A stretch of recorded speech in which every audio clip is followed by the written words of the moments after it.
Continuamos con la sección segunda del capítulo 2, procedimientos de las tercerías y preferencias de crédito. Hemos llegado a la sección segunda de la preferencia de créditos, iniciando con el artículo 979, que señala que cuando existe un conflicto individual o colectivo, los trabajadores pueden solicitar al tribunal que prevengan a las autoridades jurisdiccional o administrativas ante las que se transmiten juicios en los que se pretenden hacer efectivos créditos contra el patrón para que, de manera antes de que llevar a cabo el remate o la adjudicación de los bienes embargados, se notifique para garantizar su derecho preferente a la ley que se concede en esa disposición. Y una vez que se transmite la tercería excluyente de preferencia correspondiente y determinado el monto del mismo. En caso de que sean insuficientes los bienes embargados para cubrir estos créditos de todos los trabajadores, se harán a prorrata dejando a salvo sus derechos. Para que quede un poco más claro este artículo, es importante mencionar que es una prorrata y esta es una cuota o una porción que se debe pagar o toca recibir a cada uno de los participantes de un reparto. No es igualitario, sino más bien relativo y está sujeto a determinados cálculos, referentes o reglas proporcionales con las cuales se alcanza una justicia distributiva. El artículo 980 estipula que la preferencia se substanciará conforme a tres reglas siguientes. Primera regla del artículo 980. La preferencia deberá solicitarse por el trabajador ante el tribunal en que tramite el conflicto en que sea parte.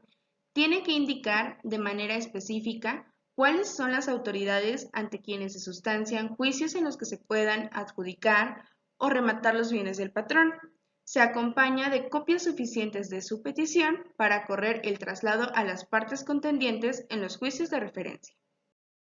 La segunda regla indica que si el juicio se tramita ante la autoridad judicial, el tribunal la prevendrá haciéndole saber que los bienes embargados están afectados al pago preferente del crédito laboral.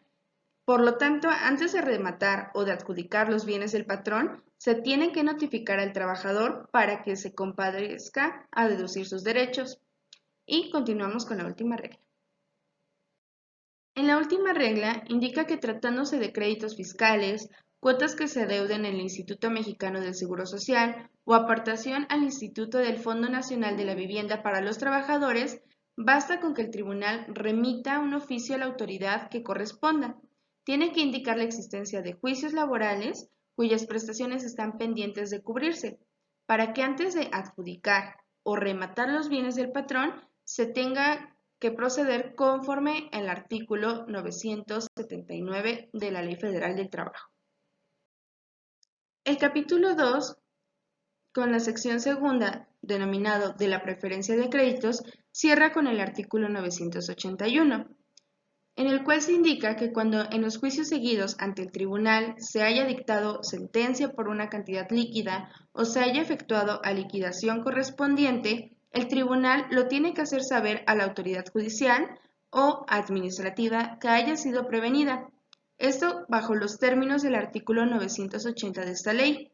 Se tiene que remitir una copia certificada de la sentencia, así como también de la resolución de la tercería preferente de crédito, esto con el fin de que se tome en cuenta el mismo al aplicar el producto de los bienes rematados o adjudicados.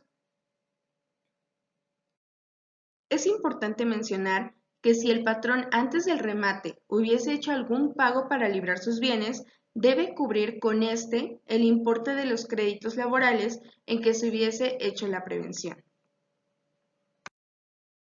Muy bien, licenciados, con esto concluimos el capítulo 2, procedimiento de las terciarias y preferencias de crédito. Recuerden que continuamos con nuestra capacitación. Los invito a seguir con el video capítulo 3, procedimientos para procesales o voluntarios.